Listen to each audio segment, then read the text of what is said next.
Hi, this is Jay McClellan, and these are my hops. These aren't quite ready to harvest yet, but they will be pretty soon. And I've got a lot of hops left in the freezer from last year's crop that I need to use up, so it's time to make some beer. I grow the hops on strings, twine, tied up against the front side of my house on the south side. And that does a couple of things. Number one, it gives me hops to use for beer, but it also provides shade this time of year when the sun angle is getting lower and our passive solar windows start admitting some sun to the house. And so the hop spines give us shade late in the summer when we don't want the excess solar heat gain. Once these are ready, which will probably be in a few weeks, we'll pick them, and then we just dry them in a food dryer. Just an ordinary food dryer. We set it on the lowest possible setting, dry them until they're crispy, generally overnight, and then we pack them in vacuum bags and seal them up with a vacuum and store them in the freezer. They really wouldn't have to be stored in the freezer, but they don't take that much room, and it keeps them really well.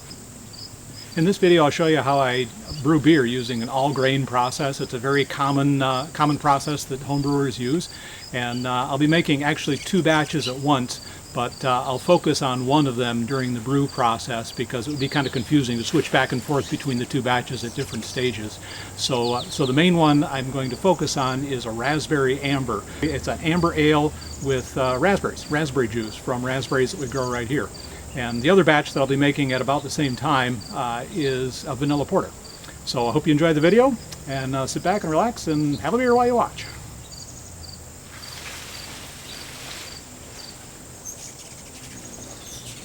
I'll post the recipes for these beers online at my website at brainright.com.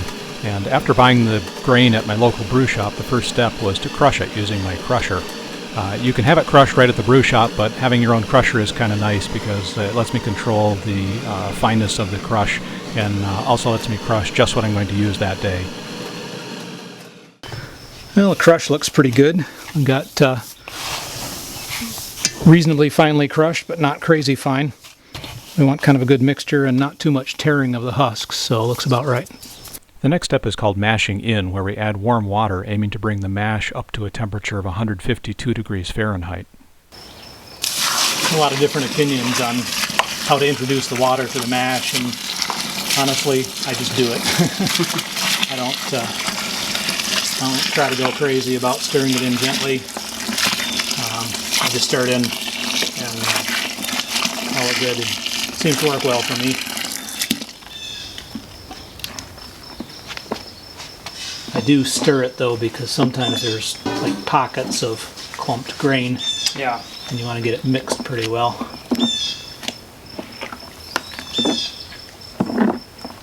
So, alright. At this point we check the temperature to make sure we're near our target temp of 152 degrees and seal up the cooler. I put the thermometer through the lid so I can monitor it, but it generally holds really close to the same temperature for about an hour. So we'll let it rest for about an hour total, during which time the starches in the grain will be converted into fermentable sugars.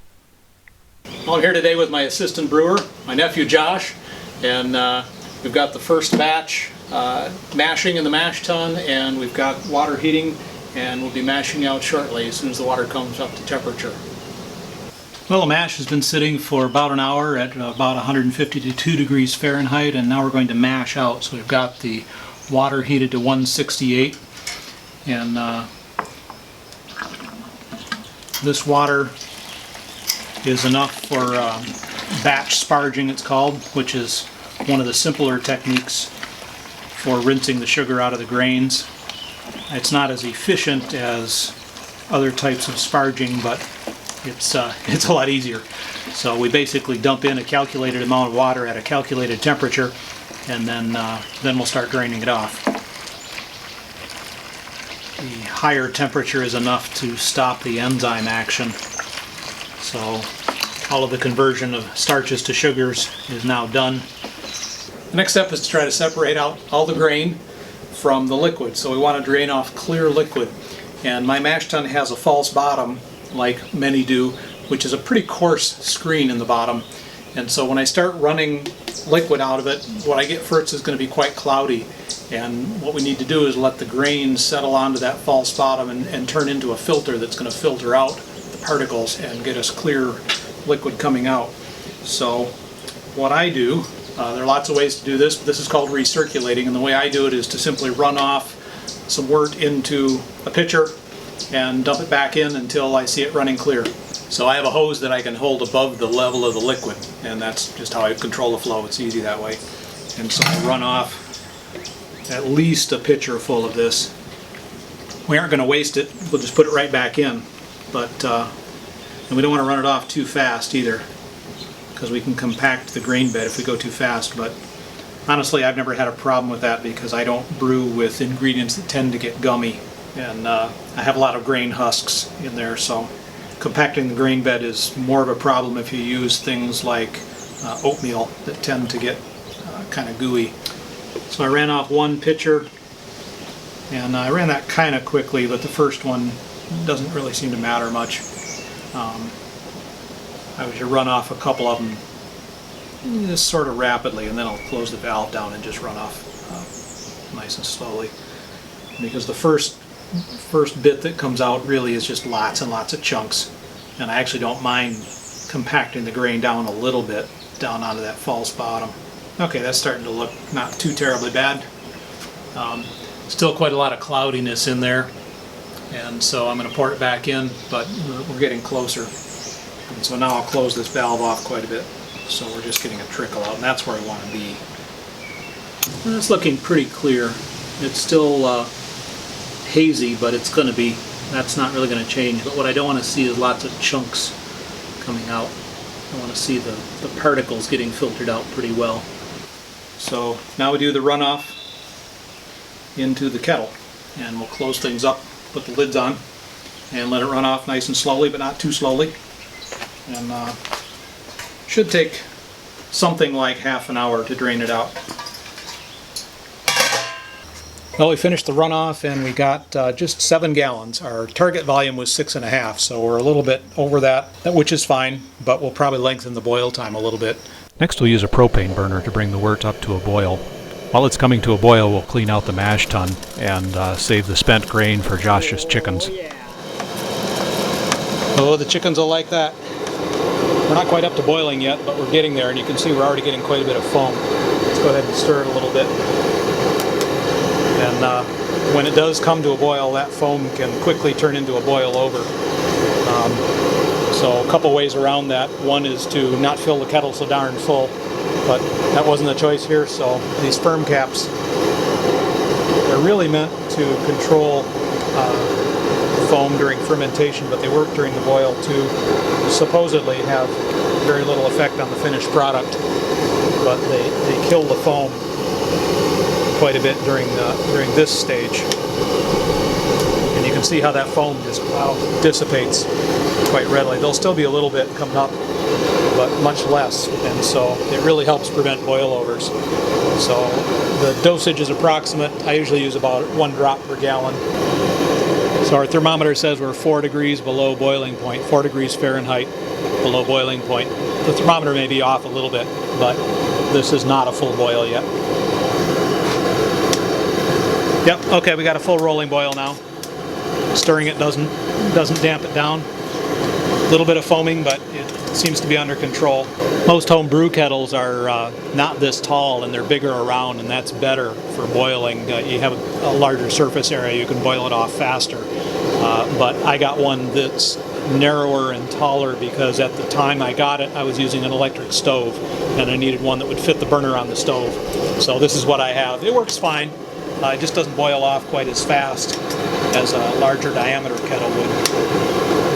Well, we've been boiling for about an hour, and we're down to a little over 6 gallons, and our target end of boil volume is 5.73 gallons. That'll give us the concentration of sugar that we're after, the specific gravity we're after. And the first addition of hops needs to boil for about half an hour, and I'm guessing that we're pretty close to that. So after about that much time, we should be at about the right final volume. So I'm going to add the first hops now.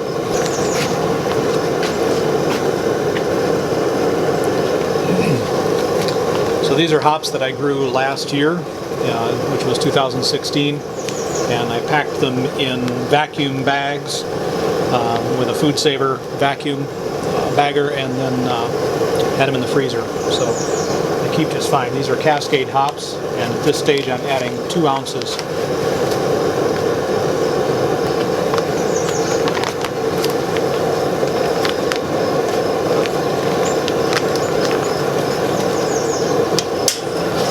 So we've got about 5 minutes left to boil, and I'm adding the aroma hops. These are Mount Hood.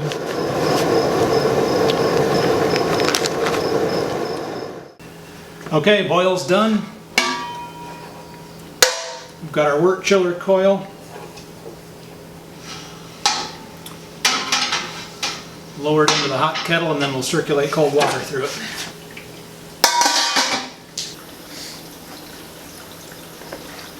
So once the wort chiller has brought it down cool enough, then we transfer it straight into the fermenter.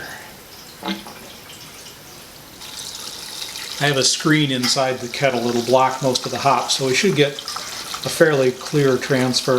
So we want to leave as much trub behind as we can. So here's what's left in the kettle. Spent hops. So here's the yeast I'm using for this batch, Nottingham ale yeast. And to rehydrate it before pitching it, I need water between 86 and 92 degrees Fahrenheit. Okay, I've got my water at 90 degrees Fahrenheit, good temperature for pitching this yeast, for hydrating this yeast. I've got about 4 ounces of water. I just follow the packet directions. I don't do anything different than that. Then I just cover it with a bag and let it sit for about 15 minutes. While the yeast is rehydrating, it's time to aerate the wort. Putting air, dissolved oxygen into the wort gives the yeast the oxygen it needs to quickly build up vigorous fermentation. And I use a clean paint stirrer for this process. I only use it for this, and I just put it on a cordless drill and have at it. The main trick in this is to get lots of air into the beer while not spraying the beer out of the fermenter at the same time.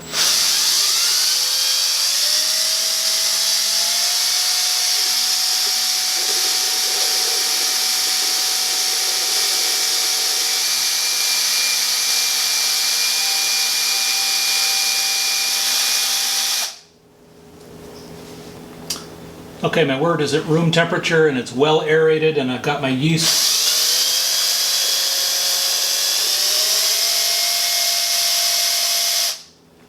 I don't mix it a lot after I put the yeast in, just enough to stir it up.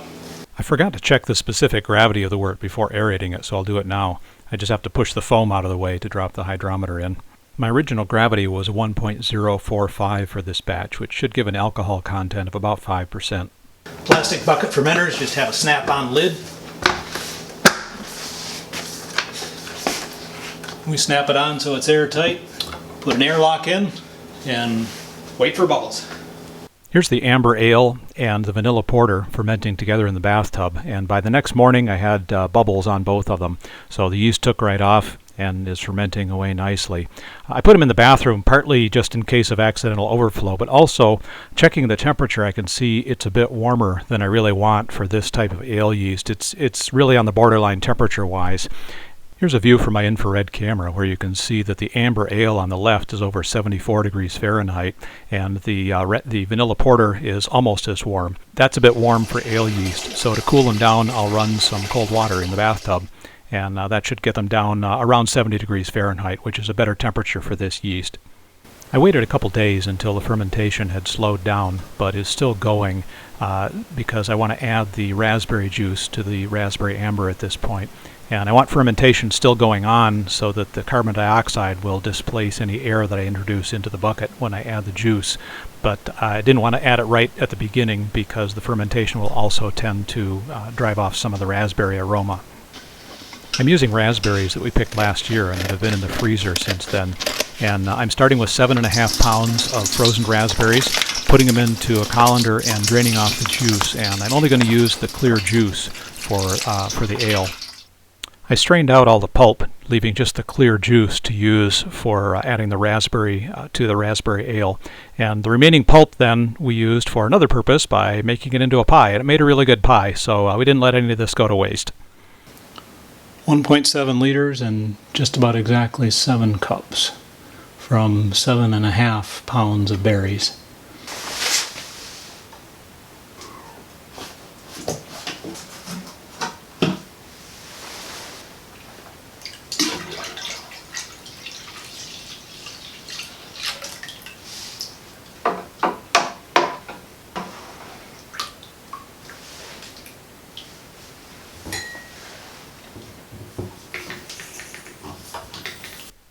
Some brewers would rack the beer to a secondary fermenter at this point, but I just let it finish in the primary bucket, and it's been sitting for 16 days now. So fermentation is essentially complete, and it's time to bottle, and I'll just check the final gravity before proceeding. My final gravity on this batch was 1.003, which indicates an alcohol by volume of about 5.5%. So I use a auto siphon that has a little pump on it to get my siphon going. Cool. And we'll siphon it down straight into the bottling bucket. Well, we're siphoning the first batch into the bottling bucket, and we drew off a little bit for a sample. So this will be the first tasting of the raspberry IPA. It won't be very carbonated, but it should be not too far off from the finished beer at this point.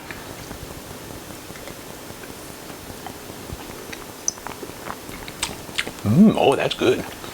At this point, I dissolved 3 ounces of corn sugar into a little boiling hot water and then added that to the bottling bucket, and that will be the priming sugar that will cause the beer to carbonate in the bottles over the next week or two. We prepare the bottles by rinsing them with a one-step cleaner sanitizer, and once they're rinsed, then we put them on this drying rack so that they can drain really well. And once they've drained for a few minutes, then they're ready to fill. I fill the bottles using a bottling wand that has a hose attached to the bottling bucket, and it just has a push spring-loaded valve on the end. So just push it down in and fills the bottle up. And I can get it most of the way full in that position, but then for the final top-off I have to pull it up and tilt it sideways a little bit. I try to leave about 3/4 of an inch or 2 centimeters of head space, which enables the beer to carbonate properly. My wife Liz usually does the bottle capping using our capper, and it's a fairly simple operation, and once it's capped, then the bottles are done. We make a lot of different kinds of fermented beverages, including beer, wine, mead, etc. So we chose the name Brainwright Booze Crafters for our operation. I just print up the labels using my laser printer. I like these oval labels because they come 18 to a sheet, so 3 sheets are enough to do a batch of 50 bottles. For wine bottles we use larger labels, but these work fine for things like beer. Another advantage of the oval shape is that you don't have to get them perfectly straight, and it doesn't really show if they're a little bit crooked on the bottle, so that speeds things up a bit. Using this Nottingham ale yeast, I find the beer is carbonated and drinkable after about a week of bottle conditioning, but it's better after several weeks. And this has been in the bottle about 7 weeks, so it should be pretty good. With bottle conditioned beer, there's a small layer of yeast on the bottom of the bottle, and we want to leave that behind, so I always pour it out in one smooth motion and leave a little bit of beer left in the bottle to avoid disturbing the yeast sediment. Well, I hope you enjoyed watching me make raspberry amber ale. The recipe for the raspberry amber and also for the vanilla porter will be out on my website at brainwright.com, and I'll put a link in the video description.